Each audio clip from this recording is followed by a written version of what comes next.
అయితే యేసు ప్రభు చెప్పిన ఒకటే మాట ఏంటి, భయపడకండి, నిద్రపోతుంది నీ బిడ్డ అని ఖచ్చితంగా చెప్పాడు. ఆ ఇంటి యజమానిని తీసుకుని ఇంట్లోకి వెళ్ళి ఆ చనిపోయిన బిడ్డ చేతిని ఇలాగ పట్టుకున్నాడు. పట్టుకొని చిన్నదానా పైకిలే అన్నాడు. గమనించాలి, సచ్చిన దాన్ని చేయని యేసుక్రీస్తు పట్టుకున్నాడండి. మరణాన్ని పట్టుకున్నాడు, జీవాధిపతి. అంతేకాదు మరణముతో ఇప్పుడు మాట్లాడుతున్నాడు.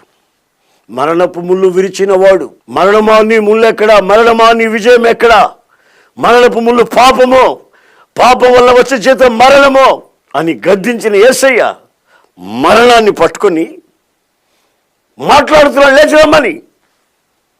ఆ బిడ్డ దిగ్గున లేచింది.